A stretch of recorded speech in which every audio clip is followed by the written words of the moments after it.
रात के ठीक 2:17 हो रहे थे। शहर के पुराने हिस्से में एक सुनसान सड़क के किनारे खड़ी थी एक पुरानी 3 मंजिला इमारत, शिव शक्ति लॉज। दिन में ये जगह आम होटल की तरह दिखती थी, लेकिन रात होते ही इसके आसपास का माहौल अजीब तरह से बदल जाता था।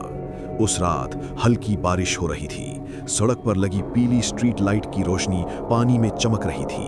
हवा में ठंडक थी और आसपास का इलाका लगभग खाली हो चुका था। लॉज के अंदर भी ज्यादा लोग नहीं थे। तीसरी मंजिल पर सिर्फ एक कमरा भरा हुआ था, कमरा नंबर 307। उस कमरे में आदित्य नाम का एक युवक ठहरा हुआ था। आदित्य दूसरे शहर से यहाँ आया था। अगले दिन उसका एक जरूरी इंटरव्यू था, इसलिए उसने सस्ती जगह देखकर यही लॉज बुक कर लिया था। कमरा थोड़ा पुराना था, दीवारों पर हल्की दरारें थीं, पंखा धीमी आवाज में घूम रहा था और कमरे के एक कोने में लगा बड़ा सा पुराना आईना कमरे को और भी अजीब बना रहा था। आदित्य ने बैग रखा, मोबाइल चार्ज में लगाया और बिस्तर पर लेट गया। वो काफी थका हुआ था, इसलिए कुछ ही मिनटों में उसकी आंख लग गई। लेकिन रात की खामोशी ज्यादा देर टिक नहीं पाई। करीब 2:17 पर अचानक एक आवाज ने उसकी नींद तोड़ दी। ठक ठक, जैसे किसी ने दरवाजे पर हल्की दस्तक दी हो। आदित्य ने आंखें खोली। कमरे में हल्का अंधेरा था और सिर्फ खिड़की से आती स्ट्रीट लाइट की रोशनी दिख रही थी। वो कुछ सेकंड तक चुपचाप सुनता रहा। फिर वही आवाज आई, ठक ठक ठक। इस बार आवाज थोड़ी साफ थी। आदित्य उठकर बैठ गया। उसने घड़ी देखी, 2:17 AM। इतनी रात को कौन हो सकता है? वो धीरे धीरे बिस्तर से उठा और दरवाजे की तरफ बढ़ा। दिल थोड़ा तेज धड़क रहा था। दरवाजे के पास पहुंचकर उसने धीरे से पूछा, कौन है? लेकिन बाहर से कोई जवाब नहीं आया। कुछ सेकंड तक बिल्कुल सन्नाटा रहा। फिर उसने धीरे से दरवाजा खोल दिया। बाहर लंबा कॉरिडोर था। कॉरिडोर में लगी ट्यूब लाइट हल्की हल्की टिमटिमा रही थी, लेकिन वहां कोई नहीं था। पूरी तीसरी मंजिल खाली थी। आदित्य ने दोनों तरफ देखा। कॉरिडोर में सिर्फ खामोशी थी। उसने सोचा शायद किसी ने गलती से दरवाजा खटखटा दिया होगा। वो वापस कमरे में आ गया और दरवाजा बंद कर दिया। लेकिन जैसे ही वो बिस्तर पर बैठा, उसे लगा जैसे कमरे में कोई और भी मौजूद है। एक अजीब सी बेचैनी उसे महसूस होने लगी। उसने चारों तरफ देखा, सब कुछ सामान्य लग रहा था। तभी अचानक कमरे के कोने में रखा आईना हल्का सा हिलने लगा। आदित्य चौंक गया। कमरे में हवा भी नहीं थी, फिर आईना क्यों हिल रहा था? वो धीरे धीरे आईने के पास गया। आईने में उसे अपनी ही परछाई दिख रही थी, लेकिन अगले ही पल आईने में उसकी परछाई के पीछे किसी और की परछाई दिखाई दी। एक धुंधली आकृति, जैसे कोई उसके पीछे खड़ा हो। आदित्य का दिल जोर से धड़कने लगा। वो तुरंत पीछे मुड़ा, लेकिन वहां कोई नहीं था। कमरा पूरी तरह खाली था। उसने फिर से आईने में देखा। अब आईना बिल्कुल सामान्य था। आदित्य ने गहरी सांस ली और खुद को समझाने की कोशिश की। शायद मेरी आंखों का धोखा था। वो वापस बिस्तर पर बैठ गया, लेकिन तभी कमरे की लाइट अचानक अपने आप जलने और बुझने लगी। पंखा भी धीरे धीरे रुकने लगा। अब कमरे में एक अजीब सी ठंडक फैल गई थी और उसी समय आईने के अंदर कुछ हिलता हुआ दिखाई दिया। आदित्य ने डरते हुए फिर आईने की तरफ देखा। इस बार जो उसने देखा, उसे देखकर उसके पैरों तले जमीन खिसक गई।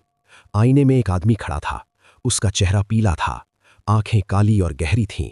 उसके कपड़े फटे हुए थे और ऐसा लग रहा था जैसे वो बहुत सालों से वहीं खड़ा हो। लेकिन सबसे डरावनी बात यह थी कि वो आदमी सिर्फ आईने में दिख रहा था। कमरे में असल में कोई नहीं था। आदित्य डर के मारे पीछे हट गया। तभी आईने के अंदर से धीमी आवाज आई, तुम यहां क्यों आए हो? आदित्य का गला सूख गया। उसने डरते हुए पूछा, कौन हो तुम? आईने में खड़ा वो आदमी धीरे धीरे मुस्कुराने लगा। उसकी मुस्कान बहुत डरावनी थी। फिर उसने कहा, ये कमरा मेरा है। अचानक आईना जोर से कांपने लगा। कमरे की लाइट तेजी से जलने बुझने लगी और अगले ही पल धड़ाम, आईना जोर से टूट गया। कांच के टुकड़े पूरे कमरे में बिखर गए। आदित्य डर के मारे दरवाजा खोलकर बाहर भागा। वो सीधे सीढ़ियों से नीचे भागता हुआ रिसेप्शन तक पहुंचा। रिसेप्शन पर एक बूढ़ा आदमी बैठा हुआ था। वो लॉज का मैनेजर था। आदित्य हांफते हुए बोला, कमरा 307 में कोई है? बूढ़ा मैनेजर कुछ सेकंड तक उसे देखता रहा। फिर उसने धीरे से पूछा, क्या देखा तुमने? आदित्य ने कांपती आवाज में सब कुछ बता दिया, आईना, परछाई और वो अजीब आदमी। बूढ़ा मैनेजर चुप हो गया। उसके चेहरे पर डर साफ दिखाई दे रहा था। कुछ देर बाद उसने धीरे से कहा, मुझे पता था आज फिर ऐसा होगा। आदित्य हैरान होकर बोला, क्या मतलब? बूढ़ा मैनेजर कुर्सी से उठा, फिर उसने धीरे धीरे कहा, 10 साल पहले उसी कमरे में एक आदमी रुका था। उसका नाम विनोद था। वो कई दिनों से परेशान था और एक रात उसने उसी आईने के सामने खड़े खड़े अपनी जान ले ली। आदित्य के रोंगटे खड़े हो गए। बूढ़ा मैनेजर आगे बोला, उसके बाद से जो भी उस कमरे में रुकता है उसे रात 2:17 पर वही चीज दिखाई देती है, आईने में। आदित्य डर से कांपने लगा।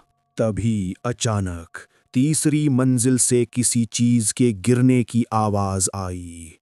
दोनों ने ऊपर की तरफ देखा। कॉरिडोर में लगी लाइट अपने आप टिमटिमाने लगी और उसी समय तीसरी मंजिल से धीमी सी आवाज आई, कोई मेरा कमरा नहीं ले सकता। आदित्य और मैनेजर दोनों कुछ सेकंड तक चुप खड़े रहे। फिर मैनेजर ने धीरे से कहा, आज के बाद कमरा 307 हमेशा के लिए बंद कर दिया जाएगा।